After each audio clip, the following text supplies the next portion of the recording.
Hi, everyone. Welcome back to our podcast, Superpower and Sidekick. I'm Kim Ang. And I'm Cinda Kay, where we get together as often as we can to team up with spirit to live a life beyond our imagination. All right. What's the topic for today? Well, I've got a good one to start with.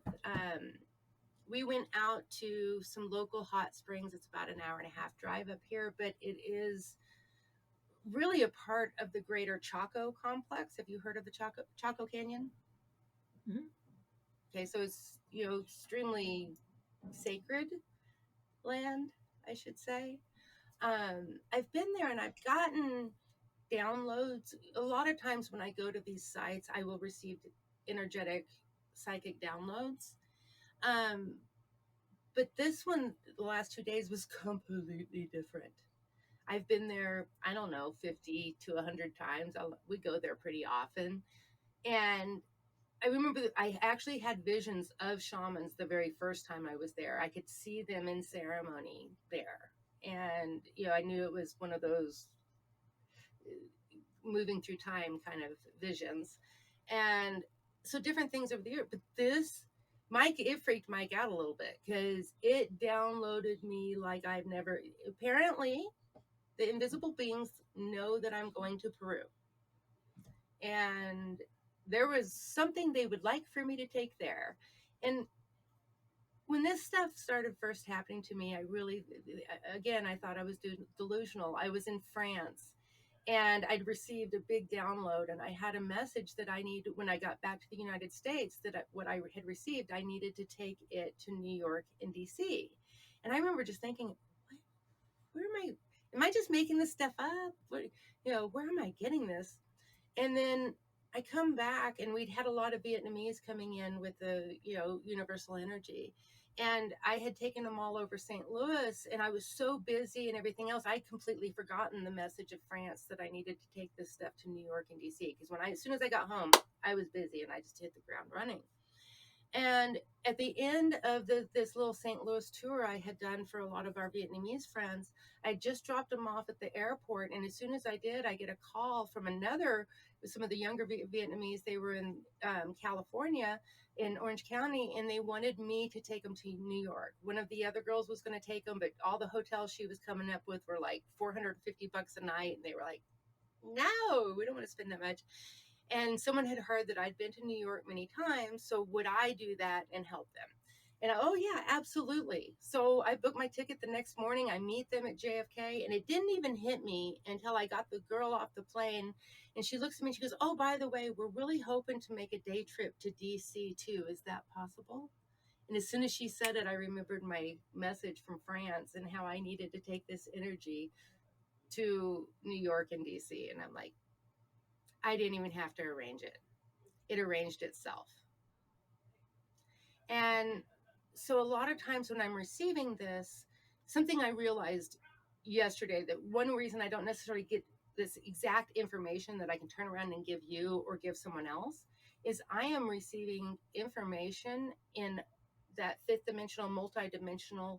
It's coming through multidimensionally, but yet I am still in a third dimensional brain set. So how do I take that kind of information and bring it into the third dimensional realm? It's impossible. So the information is bigger than what I can actually conceive, but I knew I was getting a lot of codes. It's codes. I just felt like these codes were going into me. And I do have an understanding and a knowing, because this is all intuitive. But some of the work that I'm doing whenever I go to these sites, it helps to reactivate the multidimensionality of these places, or because I'm not fully clear, like I said, we're coming from multidimensional to third dimensional, that a relink, like linking place, that, see, in there, I actually felt the resonant energy when I just said that there is an energy here in Ojo Caliente and Chimayo and Chaco Canyon, this kind of energy that is choosing to run along with me to go down to Peru, and somehow it relinks these portals.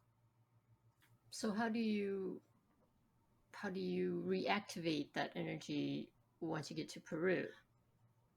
It's not me, because it's just the same thing as a channel. It's I do physically, because now that whatever they put in me is with me. And when I get there, whenever I hit the right place, and I never, Syndicate doesn't necessarily ever know where that is, but when I get there, I'll feel it when it unpacks.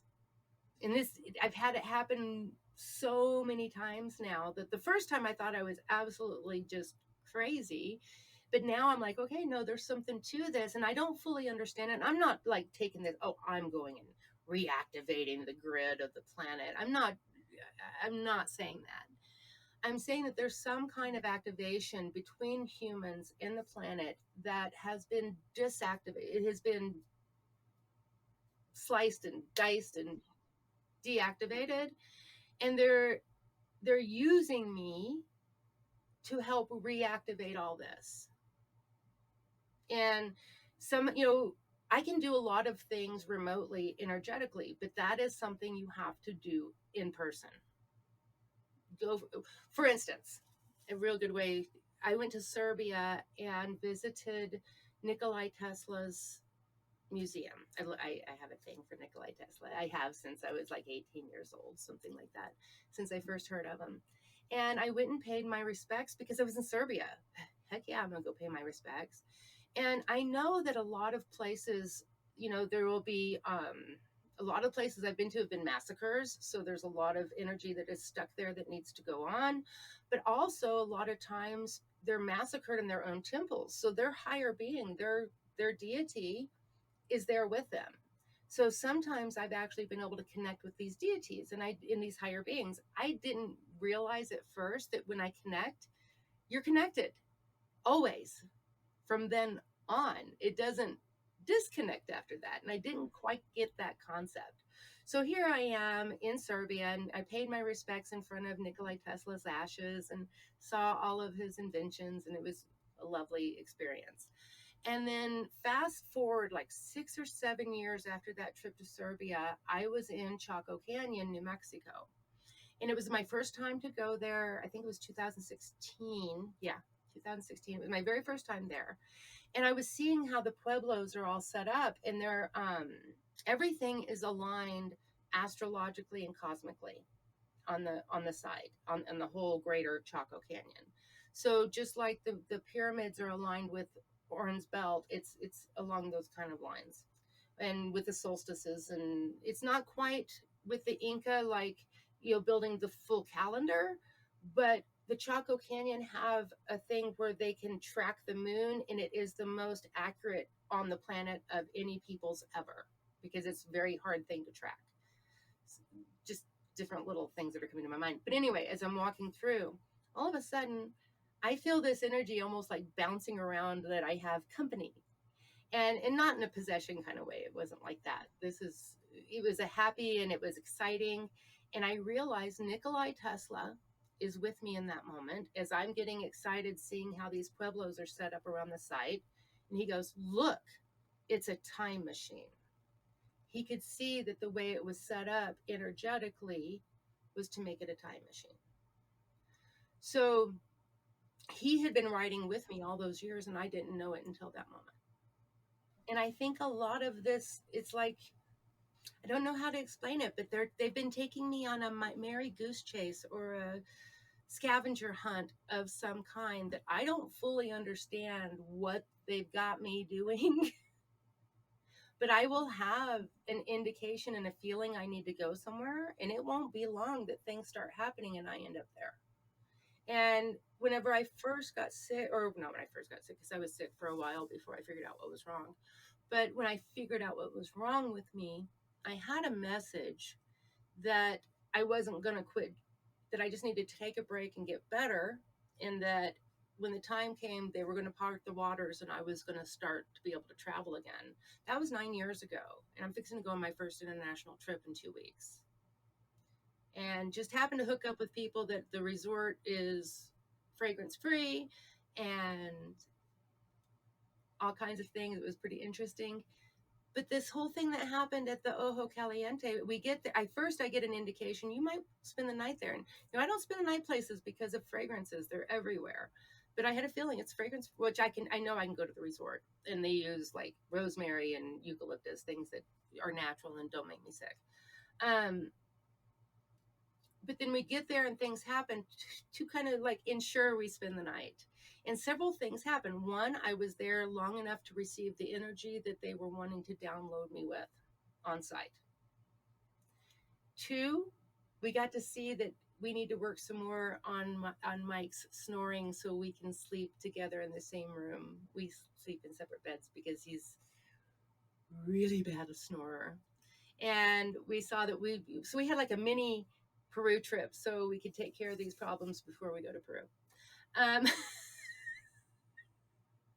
also, we got to sit in the hot tubs, and I think we let go of several layers of stress that we haven't let go of in months, if not years.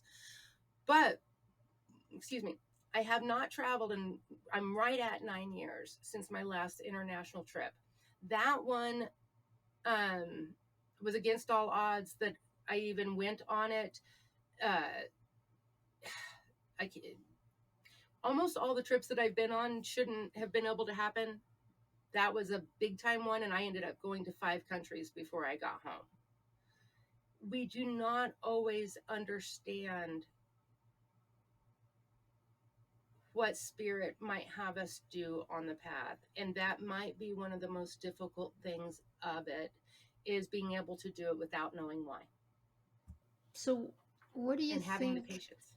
happens when you get the download? I mean, what is the purpose of taking that energy into to a different location to just unpack it? But then, what is the purpose of unpacking it? It is relighting the supercells in the brains of humanity, and not just mine, but everybody's. And it's reactivating the multidimensional latent abilities and making them available because it comes through nature.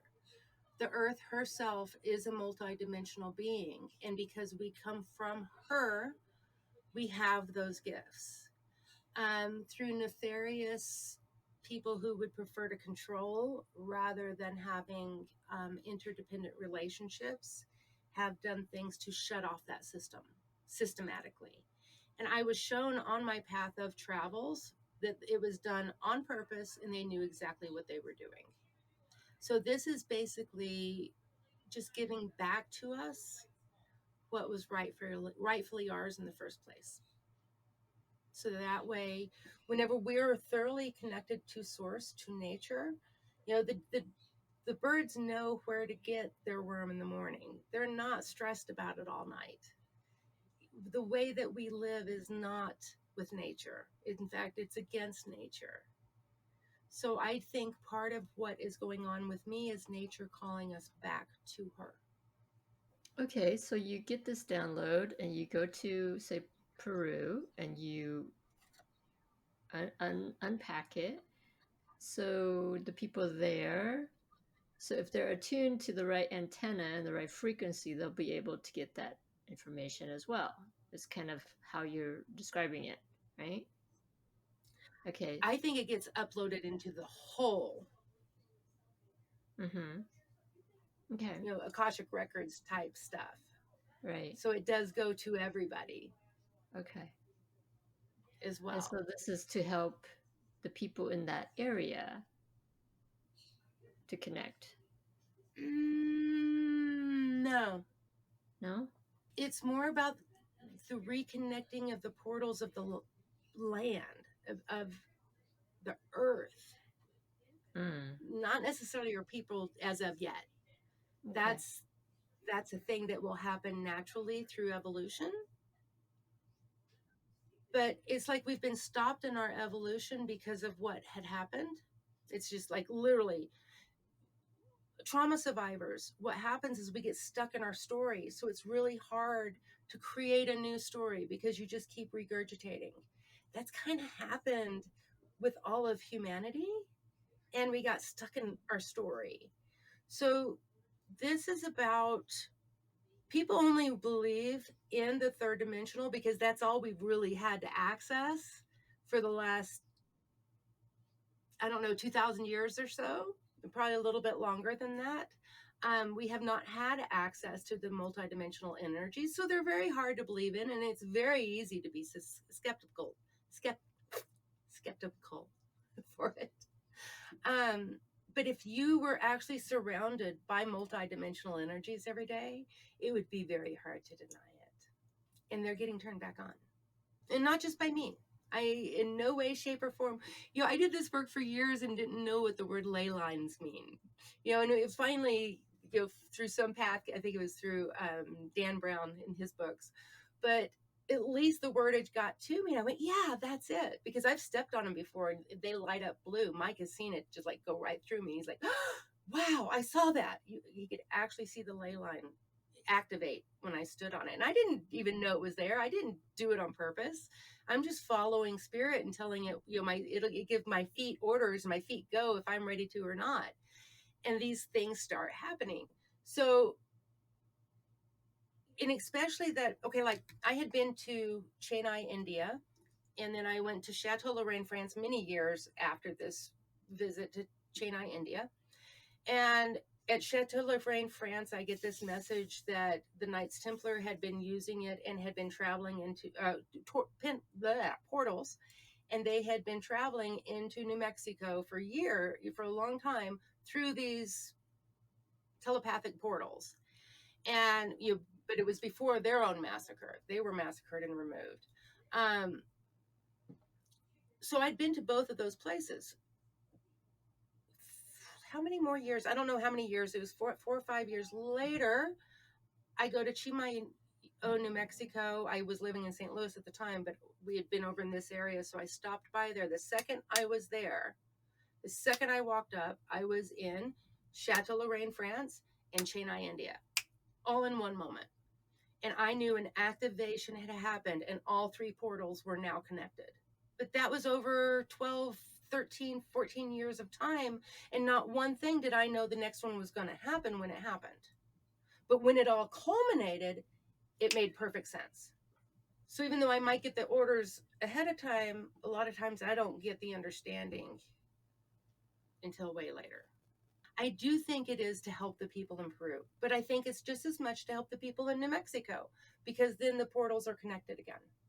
But it's more about reconnecting the portals. It's more about bringing the gifts, the natural gifts from Mother Nature herself that we were born with, that they were just shut off by some greedy people that like to control other people rather than allowing everyone to live their own life. But that's what we're here to do, is to undo. It's time. Enough with the patriarchy, enough with controlling humanity and basically making them slaves for consumerism. This is about ultimately taking back our power. You have your latent abilities. Good luck someone ever lying to you again. You're going to know it really quick. It's really hard to manipulate somebody who has the multidimensional realities, who's attuned to those.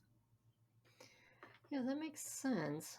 Because if there are portals throughout the world and you're reconnecting them, everybody's benefiting, right? Yeah. Every location is connected to another location, and everything is kind of intermingled. For instance, I've wanted to go to Mesa Verde, which is in Durango, near Durango, Colorado. And I've actually wanted to go there since I was like 6. I don't know. We used to camp near there when I was little with my dad. And I've known about these ruins, and I've never made it to Mesa Verde yet. I don't live that far from them. It's it's a little bit, probably 4-hour drive, something like that. But to me, that's nothing. I do that kind of stuff all the time just for sacred sites. I haven't been able to make it there yet. And the messages I've received back is because there's also a timing to everything. Right. Even though, like Chimayo, when I went to Chimayo, I had never heard of it until I started getting it in my mind, even though I'm from the state. But it's a different part of the state than where I'm from, and I had never even heard of it until the word just started rolling through my head because it was time to go there. So I think also they have a certain, like, okay, you go to this one and this one activates that one and then that one activates that one and you can't go to that one until you go to that one. And I'm not saying anything specific, but just there's a feeling of that, that I have to really wait on those, the guidance, even though I know I'm called to this place or I'm called to that place. I do it in the timing that it works out because it's part of the plan. You know, I've told you about Hawaii. That had actually started in my timeline when I was 8, and I was 48 when I finally got there. Yeah. So, do you think that with all these activations, different sites, I mean, is it to kind of help heal some of the wounds that humanity has done on itself? Because Absolutely. the reason that question came up is because I had this conversation with Birgit, who you know, Hmm. as is part of the our universal energy teaching, and so she was in Bali recently, and Bali and Dutch, and there's colonization of Indonesia and all that, I've told and you so some one stories of that, of my experience in Bali with that. Yes. yeah. Keep going. So one of the things that she experienced was was her understanding of the colonization and the pain and the war and the everything that's caused to the people of Indonesia. And so when she meditated, she was asking for guidance whether or not we can help kind of um, not so much sever that energy, but maybe heal it so that The word from I one get is generation to alleviate the it. next, huh? Alleviate it. That's the word I've always Allevi- got, to Okay, alleviate it. yeah, maybe that's more appropriate. Yeah, from one generation to another, so that whatever happened in the past, it doesn't get passed on to the It gets next put in that generation. story and then it regurgitates. And that's that Yeah, story I was talking about. yeah. So is that all part of it? This whole ley line, this portals. Absolutely. Okay. To go and to re-snap my own Bali experience real quick. You know, I had the vision at Gran Quivera of a massacre and I felt it first person and I felt the dehumanization. That was the main thing. And I think because of the abuse, as the doctor put it, the severe abuse that I survived as a child helped me to be able to empathize. And that's one reason I received these messages in these visions. So that happened at Quivera, and then years later, I'm at Bali. It was 2010. I remember it like it's yesterday. And we'd gone to 3 temples that day. And the second temple we were walking through, there was one room, and I went, Gran Quivera. The only thing I meant by that was they did the same thing there that had happened here. And it wasn't until late that night, the Balinese tour guides said, "Oh, by the way, the second temple that we took you guys through, the Dutch Protestant took the Aboriginals in there and massacred them in their own temple." So that is the process. That is what they did globally. And it is literally laying the veil. We talk about when the veil is thin at Halloween and these kinds of different times of the year. The pagans knew when the veil was thin and when they could access their ancestors and these kind of things. Basically, the guardians of the planet were massacred because they lived in unison. They worked together in symbiotic unison, the people with the planet. This is about bringing that symbiotic union back. So that way, it's our source that is controlling us versus the man. It's funny that we call it the man, but it is patriarchal based. And Yeah. that, you know, I really do think that the planet is calling for us to make this evolutionary step.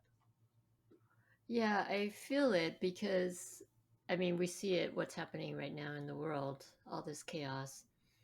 But it's funny when you talk to somebody else, it's like, oh, they're actually experiencing the same thing that we are. Like all this stuff about setting boundaries, doing shadow work.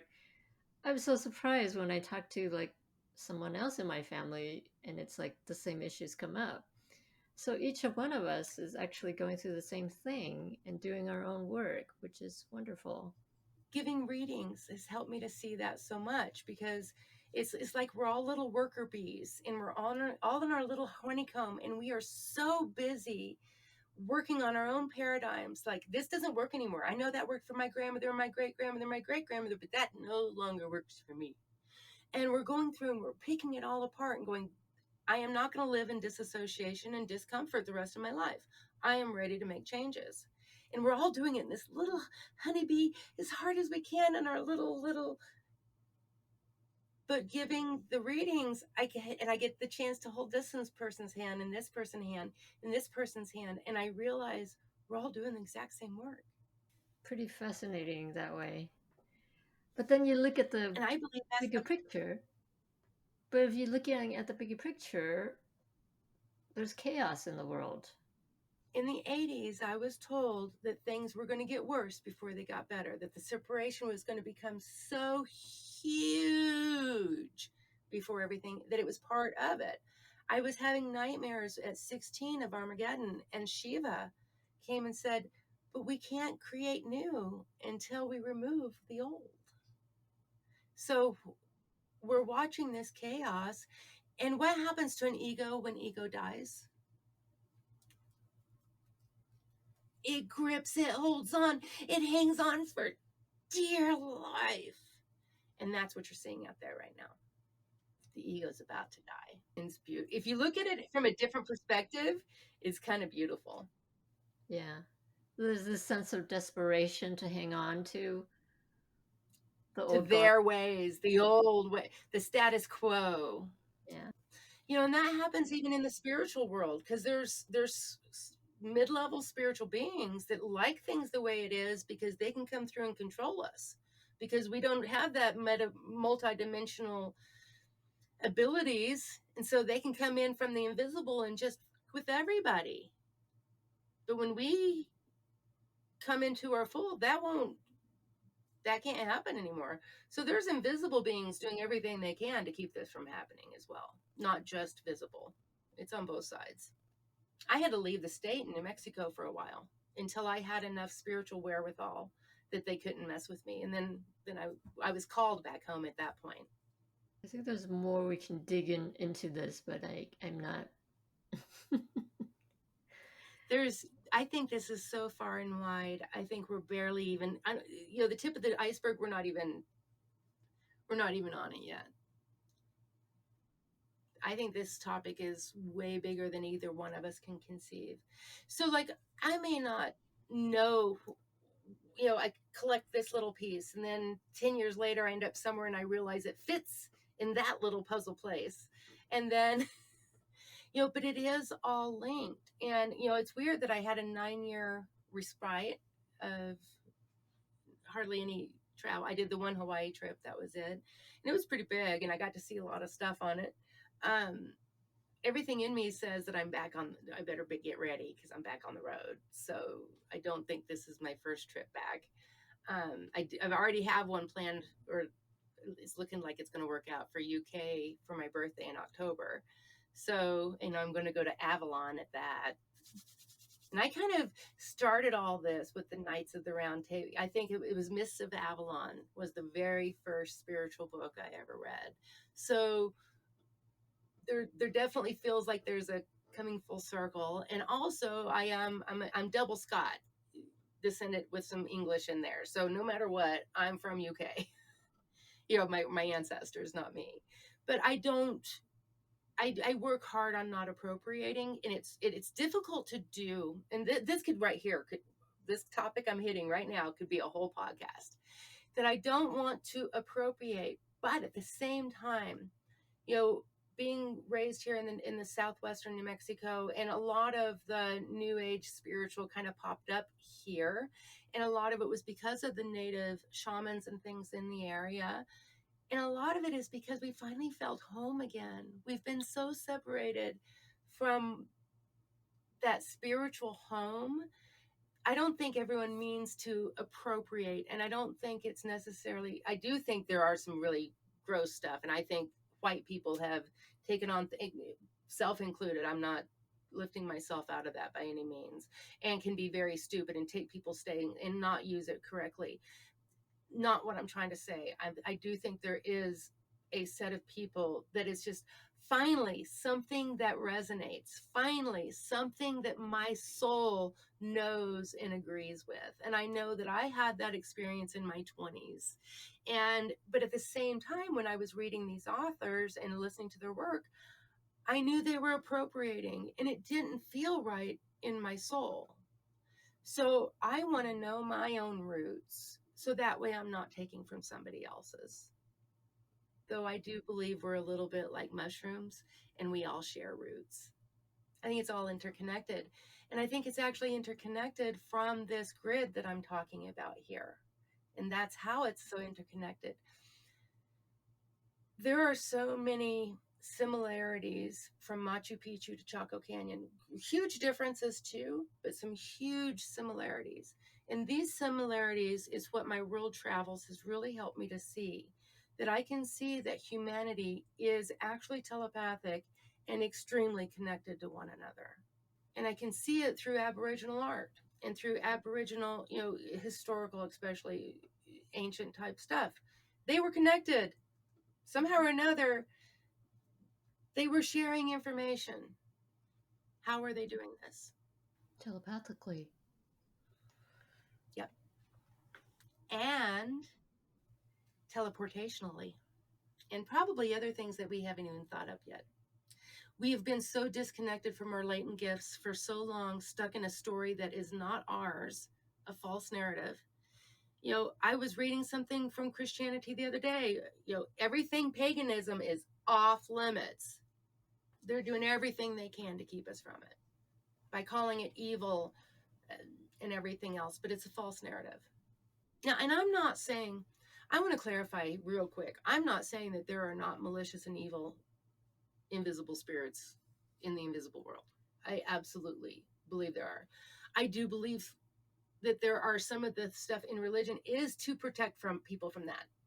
Absolutely. Because if you're messing with stuff you don't know what you're messing with, you get in a lot of trouble because you don't understand the invisible world. And there are malicious. So I'm not saying that, but there's still some twist. There's still some manipulation. And I do think there is Christianity that's actually straightforward. I don't think it's all twisted, but I think people have used Christianity as a manipulation. So it's not the religion itself. That is not what I'm speaking against at all. I think the heart, anybody who is seeking source and seeking divine inspiration in their life, more power to you. And I don't care how you find that. If you find that in Christianity, my heart is with you 100%. That is not what I'm saying whenever I speak of it in this way. I'm talking about people who have used it in the wrong way for their own selfish. And I know that has happened. Well, Yeah. we're seeing it right now with the Big U.S. ways wanting right to now. be, wanting to be a Christian national state. I have so many big feelings about that. I probably shouldn't even talk about it. I have too many big feelings about that. All right, let's not talk about it. I would be the first one burnt on the stake. So I definitely do not want that to happen. In my own opinion, it's no different than what happened to Iran. And it's the worst thing that could happen to the US if it does. But then again, I don't even want to judge it like that, because what if it's part of Shiva's plan to destroy what's going on right now so we can build something new? I don't know. Yeah. I do know that Trump was put in office for a reason that's bigger than what we see. And I did not vote for him, nor am I going to. So let me clarify that. But my new doctor, I think she said something about libertarian. So I'm not enough into politics to totally understand, but that's like the middle path, right? You don't quite agree with the conservatives and you don't quite agree with the It's the one, whatever one is in the middle.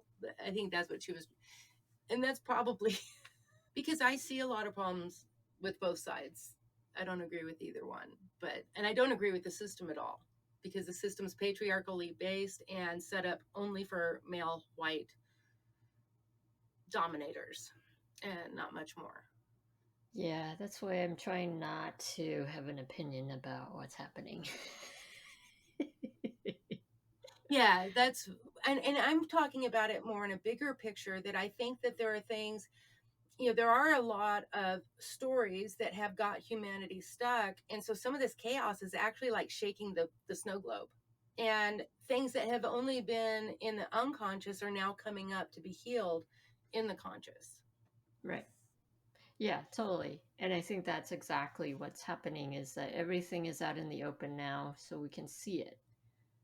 Whereas before it was underneath, so it's still there. The corruption is still there. We just didn't see it, but now it's like in the open for us to fix it or whatever It was happens. like me sitting there at 6 listening to all the old men hate on all the minorities, but nobody knew that was going on all the time. And again, though, we can look, I mean, but on both sides, it's fear based tactics flying by left and right. And both of them are using fear based, not love based, from what I've seen.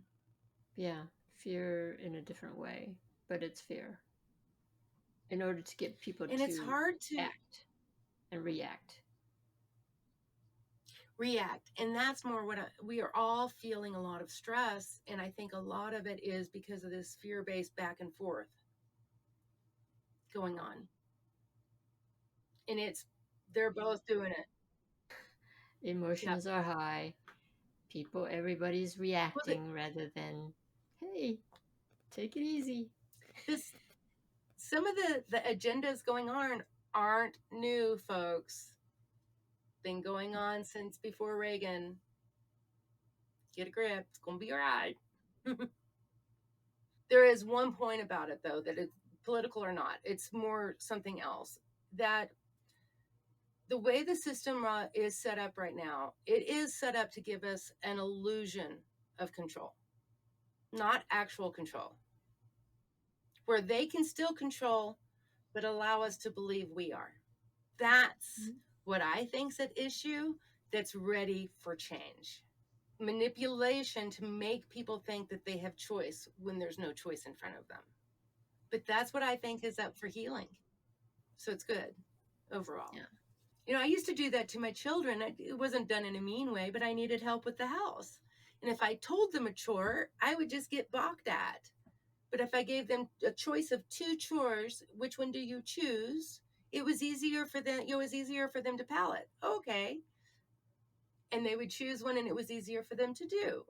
So I understand there's always going to be a little bit of this, and there should be manipulation is not all bad. Sometimes we can manipulate ourselves into good habits. And, manipulation is a bigger picture. It's not necessarily always a negative bad thing. But there is definitely a big manipulation going on under the surface that's coming. It's definitely more It's more nefarious. nefarious. Yeah. Yeah. Yeah. I mean, it's one Greedy. thing to, yeah, it's one thing to give your children a choice of 2 chores. Yeah. So it's more Yeah. palatable than being Yes. told what to do. Yeah. And nobody wants to be told what to do, you No, know? they don't.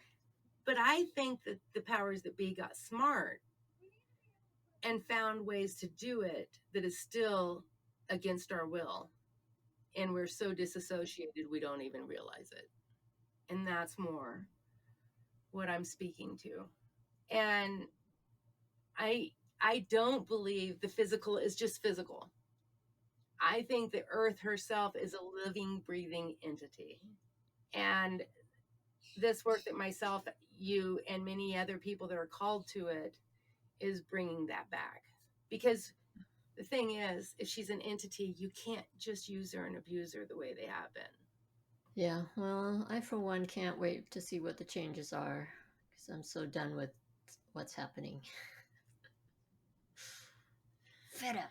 I'm I'm going to be working more and more of just getting off social or using social media for my own purposes and getting off of it otherwise. Until at least until after November, because I don't want to be manipulated into feeling more fear and stress than what life naturally brings. This year was extremely difficult year for my husband and I after he was hit by a drunk driver, for those of you who don't watch all the time. And it put us through, we got stuck in fight or flight. It is so hard to turn off adrenaline when it gets pushed. And when it gets pushed multiple times, it's even harder. And he went through lung clots, blood clots in the lungs after it, so it was just one thing after another. And that adrenaline hit, and it got to where we just went too far. And my whole next year is going to all about being everything I can do to come off of fight or flight. And this is stuff I teach people. We really have to work, especially empaths, of coming back into our parasympathetic nervous system, because there's so many things that are in the world that are set up to manipulate and to activate those systems in our beings. So my whole year is going to be just about how to turn off all those signals. Emotionally charged. How emotionally charged everything is on purpose. So I have decided that my main goal is to not fall into any of the holes that they've dug out there. Doesn't that sound like just a whole experiment in and of itself?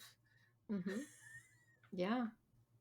Yeah, I have friends who are very emotionally charged right now, and every single text is like, whoo, right in your face. Like, whoa, hold on. Maybe you need to unplug a little. I remember telling you that once. You sent me a video and I'm like, Kim?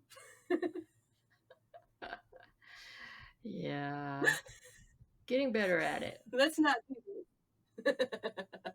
Well, I But think you know I'm better what? at it because I'm aware of what's happening. It was such a perfect example of what I'm talking about, where Mm-hmm. they're putting things out there for the sole purpose of Mm-hmm. activating our emotions.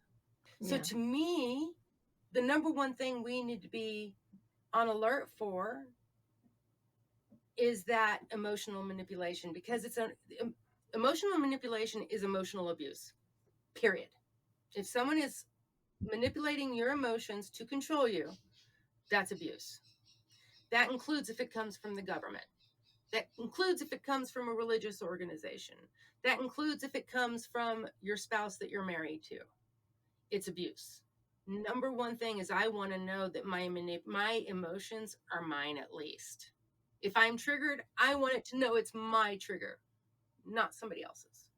So that's my work this year, is I'm going to see if I can untangle it all.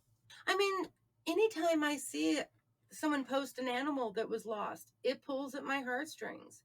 People will post pictures of animals that have died on the side of the road so that way their humans won't keep searching for them. But it kills me. And seeing 20 of them a day, that's a lot on our emotional bodies. Are we doing anything to compensate? Yeah. To help to nurture our beings, because every time we see something like that, it takes something.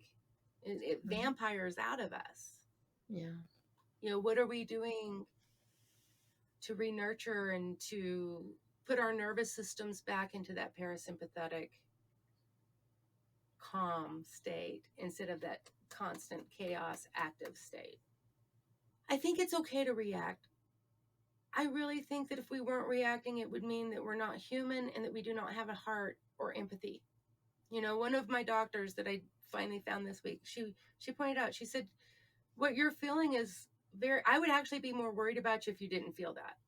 She said, with what's going on in the world, if you didn't have that anxiety activated in some level or another, we need to look in on that because you got an issue. But at the same time, if we do get in reaction, remembering it's because we love too, so it's a two part. I guess that's what I'm wanting to say, is it's a two part. that we do forgive ourselves if we are in reaction and go, I wouldn't want to be numb to that. And remind ourselves, I don't want to be numb to that. If I see dehumanization, I want to feel that and I want to respond appropriately to that, you know. So, because also we've been manipulated to believe that there's something wrong with that, and there's not. Right. I think both parts are needed. That we start accepting our triggers and our reactions, because I think that's actually the step to healing them. And the other is just take a step back and get into witness mode so we are not so personally involved.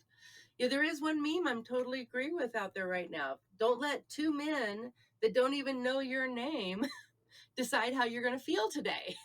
I don't think we can fully be like not triggered, right? That's what I was just fixing to say. I've been diving deep now for 5 years, really, really deep. Yeah. And all I've seen is it's going to be lifelong. This is dishes and laundry. Mm-hmm. This isn't a one and done kind of thing, though, because it's that, we've all heard the analogy of the onion. When you remove one layer, it just shows you a whole nother layer. And also, we're taking off the layers of what this twist, it is a very twisted society that we live right now.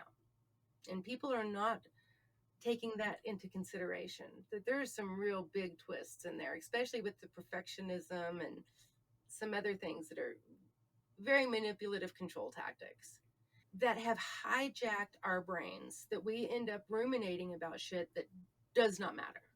Mm-hmm. And it's been done to us. It's been done on purpose. So Yep. to me, what you're talking about, that's what I talk about when I say we're taking back our power. Mm-hmm. I've even seen more how I manipulate myself. Now that I can see when someone's manipulating, or I can feel it. It's more of a feel. I can feel when someone's manipulating me. I've actually caught myself in it now, because we do this. Yeah, that's that unconscious mind. You mean when you're trying to manipulate someone? No, when I'm trying to manipulate myself, I will do Oh, it to myself. oh, I see. I was in an abusive situation for so long that that's normalized. Mm. Right. We convince ourselves, So how do I? yeah, that it's okay, Yep. that it's normal. Normal is only a setting on a wash machine. Otherwise, it does not exist in reality. Hey, that could be put on a meme. I had another girlfriend. She said, "Oh, we got to start making a book of Cinda-isms." And it cracked me up because I have at least 3 friends now that have coined that word. We need a book of Cinda-isms. And it's just stuff like that right there. Yeah. Yeah, that's a good quote. Just things that get channeled through, but it's like, ooh, that gets it. Mm-hmm. I'm happy to give credit to, I know I have help with some of that waiting. I have good writers. That's the, Mike and I, that's what we talk about, because some of his dad jokes are the worst, and he's had some abusive joking tendencies that he's had to learn to overcome. And Summer and I are always talking about that he needs better writers. And basically, he's the one that first taught me how to use divine guidance. But then right after that, he quit using it. And that's what we're actually speaking of. And you can tell. And here lately, he's been coming in with some real good witty zingers. And it's like, oh, finally got in touch with those better writers, did you? So I know that I have divine help when some of that stuff comes through. Yeah. But I'll take credit Yeah. for it because it might be my highest divine self. I don't know. But there's something about the channel, when you channel, it resonates, it fits. There's a magic to it, and you know it. And I'm always just looking for that sweet spot. How do I put myself aside so that can come through? Because my ego might think it knows better, or it's got an attitude that day because someone did something I didn't like, or whatever it might be. But all those things will get in the way. Another horrible hot flash that I just have to sit and cry through. Ah, hot flashes. Yeah. Why are women so tormented? And men because don't. because the world is actually set up for men, and we actually have not been researched. Apparently, the pre-diabetes that I am trying to deal with comes along with menopause, but because women were not studied, that was not known until very recently. I also think a lot of the plastics and petroleum based products mess with women's hormones a little bit more than they do the men's hormones. This Yeah. world is not set up currently. That's what we're working on redoing. That we are not that we are on top, that we are included. Included would be good. Yeah. Exactly. It's like we don't want to be treated special, but we do. Well, I don't mind being treated. I think everybody should be treated special. Everybody. Yes. I think Treated. we're. I don't. That the call for spirituality and poverty is a control tactic. I don't believe that spirit wants us in poverty. It wouldn't have put us in a world of abundance if it wanted us living in poverty. That is coming from someone wanting to control. I think we all deserve some luxury. I think we all deserve abundance. I think we all deserve a comfy, cozy place to sleep at night and yummy food to eat during the day. Mhm. And I don't think anybody should be exempt from that. Yeah, and that's the kind of the that mentality of spirituality, like, Buddhists, monks, and priests, they have to give up a lot of what's in the natural world. And I don't think that's a good way to Worldly go. goods. Worldly goods, That's the yes. words they use. Worldly goods. Right. And there's truth. I mean, okay, there is a certain amount of truth to that. Wherever your focus on is what you're going to grow. So if you're trying to grow your spirituality, having a bunch of stuff isn't going to support that. Hmm. So I'm not saying that, but I do think that there was some poor monk that was very jealous of a rich monk and decided to make it a rule for all monks Hmm. to not have anything. Hmm. There was some of that going on too. And The Giving Tree is a good example. And a lot of people do not like that book because The Giving Tree ended up dead Mm. because it had no boundaries. Mm. Who who benefits from somebody else not having boundaries? That always needs to be asked, I think. Who benefits from people not having About boundaries? okay, a woman being a yes person, who's going to benefit from that? Everybody else but her. Yeah. And that's what I think some of the poverty mentality was ingrained in us for, rather than it actually being for, if you focus, it's the heart of it wasn't there, right? Is what I'm saying. I don't believe that. I think it was actually a manipulative tactic. Explain more.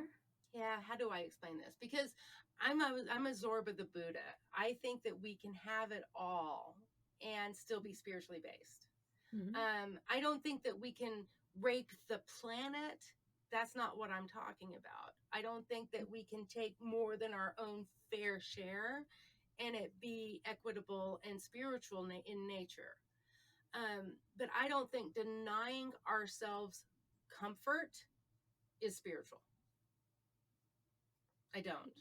Yeah. I don't think suffering makes you spiritual. I think that's Agreed. manipulation and baloney. I do think suffering can lead you to spirituality, can lead you to wanting to know there more to life than this. But I don't, there are modalities that cause suffering to themselves, thinking it's going to bring them more into a spiritual bliss. I don't, that, no, no, not for me. Maybe it is for someone else. It is not for me. But I think some people think poverty, you can do almost the same thing as whooping yourself into spiritual mind. And I don't think that's how we necessarily come to our divine being. Denying yourself is similar to whipping yourself. It's a similar mentality. And where's the love in that? I do believe nature herself, the one that brought us here in the first place, would like for us to have the creature comforts that she provided for us. That doesn't mean we have the right to just strip or bare. That's not what I mean. But I don't think that we have to deny ourselves in order to live a spiritual path. And I don't agree with the whole thing. If you have spiritual gifts, you shouldn't charge for them. Myself, I know how much money I've invested towards this, and I don't think that that's a equitable way of doing things. It's not sustainable. And I'm all for giving freebies, and I do, and I will. I have a very generous heart, and if someone needs help, I'm there for them. But I have learned I don't necessarily do those emergency ones anymore, because almost always that's a manipulation as well. So I do have good boundaries with clients as well. I mean, I'm not saying I won't ever take an emergency. There are some that I will, but most generally people that have that are people that I'm not going to be working with anyway. So, I really learned with my friend, who are you enabling and who are you supporting? Do you know the difference?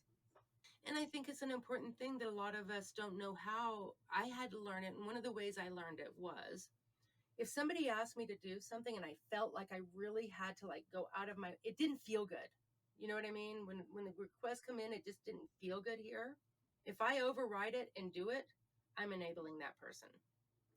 But if someone calls me and say, "Hey, Cinda, this just happened. Can you help me?" And man, I just happened to be driving right past that because I got to go to here and da da da, got to go here.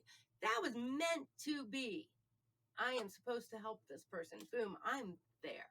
But the minute it doesn't feel right to your being, you are not supposed to help that person. It's not your job. And you're not their medicine either. So it's better to leave it so they can find what is. And almost always, those are the people that are the takers. You know what I mean? They could probably learn to do it for themselves. And that's why we have boundaries and we learn to say no. Yeah. Because sometimes helping people is not helping people at all. Mm-hmm. Most generally, people who do that have a low self-esteem themselves, and they're using that as a way to feel better about themselves. And it's not really good for the person you're helping either. More like enabler. Yeah. Yeah. And people will guilt you for not enabling them. They will guilt the holy bejeebers out of you for not enabling them. And it takes a lot of work to understand and know that manipulation so people can't use it against you. Oh, yeah. The guilt trip. It's very effective. Yeah. It's extremely effective.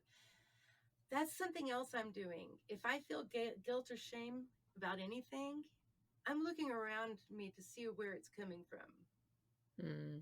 Because if it's got guilt or shame, that means there's a manipulation in there somewhere. Because I don't know, I'm ready to not be giving my sacred energy to things that are not for me to do, because I do believe I have some things to do. All right. Well, that's a good place to end on a good note. Yeah. All right.